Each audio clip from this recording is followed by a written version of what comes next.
कुल 29 लोकसभा सीटें वहां पर हैं और इनमें से 24 पर उम्मीदवार उतारे जा चुके हैं। तो बड़ी बातें क्या है, 5 जो सीटें छूटी हैं उनको लेकर क्या बातें, जरा जानते हैं। तो 29 सीटों में से 24 सीटों पर उम्मीदवारों का ऐलान कर दिया गया है।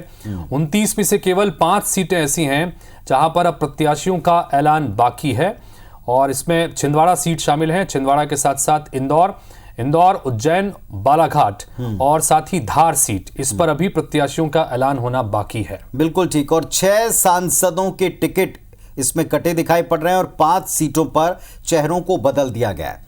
जबकि जो 5वीं बड़ी बात है वो है विदिशा से शिवराज सिंह चौहान को उतारा गया, सबसे बड़े फेसेस जिनका जिक्र हम कर रहे हैं। गुना से ज्योतिरादित्य सिंधिया को टिकट दिया है और वीडी शर्मा वापस अपनी खजुराहो सीट से चुनाव मैदान में उतरेंगे। और इन 3 दिग्गजों के साथ साथ बाकी की 24 सीटों पर भी एक एक समीकरण का ध्यान रखते हुए प्रत्याशी को उतारा गया है। चलिए अब आपको कुछ रिएक्शंस भी सुनवाते हैं। जैसे ही लिस्ट जारी हो उसके बाद क्या प्रत्याशी कहते हैं, सुनिए।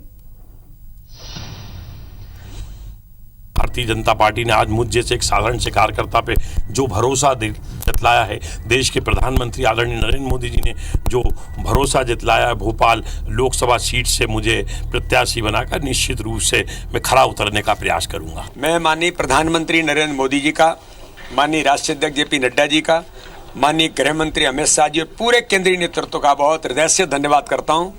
मैंने पहले भी कहा था जब मुझे खजुराहो से अवसर दिया था कि बुंदेलखंड और खजुराहो की जनता की सेवा करने का जो अवसर दिया, मेरे मन को बहुत संतुष्टि थी।